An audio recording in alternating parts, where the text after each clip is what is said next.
बीवी का गुलाम। भाई बीवी की बात सुनना हर समझदार व्यक्ति का फर्ज होता है, माना। लेकिन ये क्या कि सिर्फ सुनते ही रहो और अपना कोई दिमागी ना हो। अरे सुन रहे हो? अरे सुन ही तो रहा है ना, और कर ही क्या रहा है ये? सुन रहे हो? ऐसे बोलती है जैसे मेरा लड़का बहरा हो। हाँ हाँ बस करिए अब, बहरा ही तो है आपका लड़का। बीवी की बात को जो ना सुने उसे बहरा ही कहते हैं। अरे कहाँ रह गए? सामने से दिनेश हरे रंग की कमीज के साथ पीले रंग की पैंट पहनकर खड़ा होता है। देखो, जरा देखो खुद को। माँ ने तो न जाने क्या क्या पहना कर बड़ा कर दिया, लेकिन फैशन सेंस बीवी ही देती है। देखा क्या जच रहे हो? तभी पास खड़ी बहन आ जाती है। बस एक कमी है भैया, गले में नीले रंग का रुमाल बांध लो, फिर तो पूरा रंगारंग कार्यक्रम लगोगी। ये क्या है भैया, मतलब कुछ भी पहन लेते हो? अरे क्या पहना है ये? अब तेरी भाभी लाई है। वो रंगीला फिल्म में आमिर खान ने भी ऐसी ही ड्रेस पहनी थी। क्यों रमा, कैसा लग रहा हूँ? बिल्कुल आमिर जैसा लग रहा हूँ ना मैं? आमिर खान? वो तो आपके सामने कुछ नहीं लगता है जी। कैसी बात कर रहे हैं आप? तो सभी हीरो से ऊपर हैं। अच्छा चलो, मैं ऑफिस के लिए निकल रहा हूँ, देर हो रही है। अरे भैया ये मत पहन कर जाओ, लोग हंसेंगे। देखो शिल्पी, अपने पति को बताना कि क्या पहनना है और क्या नहीं, समझी? अरे रहने देना बिटिया। पर माँ भाई तो मेरा है ना, तो मैं। अरे रहने देना, जब तेरे भाई को ही कोई फिक्र नहीं है तो तू क्यों चिंता कर रही है उसकी? दिनेश दफ्तर जाता है, जहाँ रास्ते से लेकर ऑफिस तक सब उसे घूरते हैं और मन ही मन हंसते हैं। क्या बात है, ऐसे तो कोई मुझे देखता भी नहीं था। आज देखो कैसे सभी घूर रहे हैं। तभी दिनेश के दफ्तर में काम करने वाली श्रद्धा आ जाती है।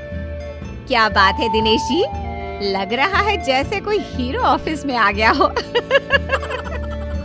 अच्छा, मतलब आपको भी पसंद आया? कल से ना मैं ऐसे ही ऑड कॉम्बिनेशंस पहन कर आऊंगा। आपको तो पता ही है कि मेरी नई नई शादी हुई है। तभी दूसरा बोल पड़ता है। ओहो, मतलब पसंद भाभी जी की है। वैसे दिनेश जी, बीवी की इतनी भी बात नहीं माननी चाहिए। जलन हो रही है आपको? श्रद्धा जी ने मेरी तारीफ कर दी तो हैं?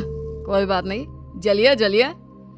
पति घर आता है, जहाँ बीवी उसका इंतजार कर रही होती है। कैसा रहा आज ऑफिस में? बस मिल गई थी ना वक्त से? अरे आज तो कमाल ही हो गया। अरे दूर से ही बस मुझे देखकर रुक गई, मैंने तो हाथ भी नहीं दिया था। और फिर क्या, सभी मुझे देख रहे थे। मैं तो आज ऐसा फील कर रहा था जैसे कोई हीरो। देखा, मेरे कहने पर चलोगे तो राज करोगे पूरी दुनिया में। बेटा खाना लग गया है, चल कपड़े चेंज करके आ जा। लेकिन माँ जी, हम लोगों ने रात का खाना छोड़ दिया है। वो क्या है ना, डॉक्टर भी कहते हैं कि रात को हल्का खाना चाहिए। अरे तो बता देती ना पहले ही, मैंने सबका खाना बनाया है। भाई तू तो खा ले, सब साथ में अब तक खाना खाते आए हैं ना। हाँ ठीक है, मैं कपड़े बदल कर आ रहा हूँ। वैसे माँ मुझे बहुत भूख लग रही है। दिनेश वहाँ से कमरे में चला जाता है, जहाँ उसके पीछे पीछे पहुँच जाती है रमा। ये क्या है जी, जब मैंने कह दिया कि हम लोग रात का खाना नहीं खाएंगे तो क्या जरूरत थी यहाँ कहने की? हाँ, आ रहा हूँ। अरे रमा, सारा दिन काम करके इतने दूर से घर आता हूँ, खाना नहीं खाऊंगा तो बीमार हो जाऊंगा। अरे चक्कर आएंगे, मर जाऊंगा मैं। कर लो बकवास। आपको पता है ना, मैंने फैशन डिजाइनिंग के साथ डाइटिशियन और फूड टेक्नोलॉजी का भी कोर्स किया था। अरे क्या बात है यार, तुम तो सच में बहुत टैलेंटेड हो। मेरी तो लॉटरी लग गई इतनी टैलेंटेड लड़की से शादी करके। हाँ, लेकिन उसकी मानोगे तब ना। अरे रात का खाना पेट में रह जाता है, वो पचता नहीं है, इसलिए रात में खाना नहीं खाना चाहिए। अच्छा, तो मैं मना कर देता हूँ। बात तो सही है, रात को तो बस सोना ही है। मैं अभी माँ को मना करके आता हूँ। दिनेश बाहर जाता है और माँ से खाने को मना कर देता है।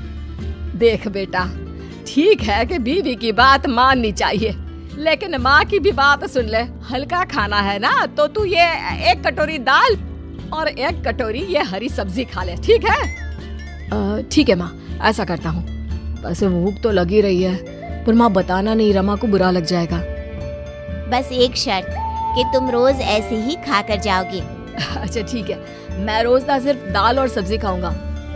दिनेश खाकर कमरे में जाता है जहाँ रमा इधर उधर घूम रही होती है। अरे क्या हो गया मेरी डॉक्टर साहिबा को?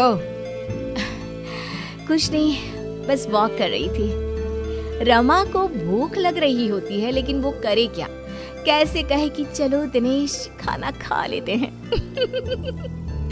वहीं दिनेश मन ही मन माँ और बहन का शुक्रिया अदा करता है। दोनों सो जाते हैं लेकिन आधी रात को। हाय क्या करूं, भूख के मारे नींद ही नहीं आ रही। चलकर देखती हूँ क्या क्या रखा है। रमा किचन में जाती है लेकिन बाहर ताला लगा होता है। हे भगवान, किचन में ताला कौन लगाता है? पानी पीकर ही सो जाती हूँ। अगले रोज जब सब नाश्ते के लिए बैठे होते हैं तो रमा, पूड़ी, एक और पूड़ी। भाभी इतना भी तला नहीं खाना चाहिए, आप तो डाइटिशियन है ना। हाँ रमा, मैंने भी मेरी सहेली मैगजीन में पढ़ा था कि ज्यादा तला खाने से फेस पर पिंपल्स निकल आते हैं। अरे बस अब नहीं, 2 से ज्यादा बिल्कुल भी नहीं। अरे कल को तेरा फेस पिंपल से भर गया तो मैं कहाँ इलाज करवाऊंगी। रमा जैसे तैसे आधा पेट खाना खाकर कमरे में चली जाती है और फिर होती है रात। ला जल्दी से दाल और सब्जी दे दे। हाँ हाँ लेकिन बेटा बहू, अरे माँ वो डाइटिशियन है ना, उसकी आदत है भूखे रहने की, लेकिन मुझे तो तूने हमेशा खिला पिला कर पाला है। चल माँ, अब मैं चला अपने कमरे में। वहीं रमा एक बार फिर भूखी रह जाती है। दिनेश, वो तुम रात में खाना नहीं खाते हो तो तुम्हें कोई प्रॉब्लम तो नहीं हो रही है ना? दिनेश, जिसका पेट उसकी माँ के खाने से पहले से ही भरा हुआ था। नहीं तो मेरे लिए मेरी बीवी का आदेश सराखों पर। मैं नहीं खाता खाना, और सच्ची रमा बड़ा एनर्जेटिक फील करता हूँ मैं। रमा जिसका पेट पूरा खाली था वो सोचती है कि कहाँ फंस गई। किसी तरह रात कटती है और सुबह। भाभी वो आज नाश्ते में छोले भटूरे बने हैं, आप तो खाएंगी नहीं, तो आपके लिए ये पालक उबाल दी है। पूरा घर बैठकर फूले फूले भटूरे खा रहा था, तभी रमा जोर से चिल्ला उठती है। नहीं हूँ मैं कोई डाइटिशियन, मुझे भूख लगी है, प्लीज मुझे भी भटूरे दे दो। मतलब तुमने डाइटिशियन का कोर्स नहीं किया है? नहीं, वो तो मैं बस तुम्हें इम्प्रेस करने के लिए। मुझे भूख लगी है। देख रमा, आज से ना अब ज्यादा होशियार बनना नहीं, समझी? माना बहू है तू, लेकिन वो मेरा बेटा है, तो आज से तू बहू बनकर रहना। और दिनेश तू, माँ मैं तो तेरा लाडला बेटा हमेशा।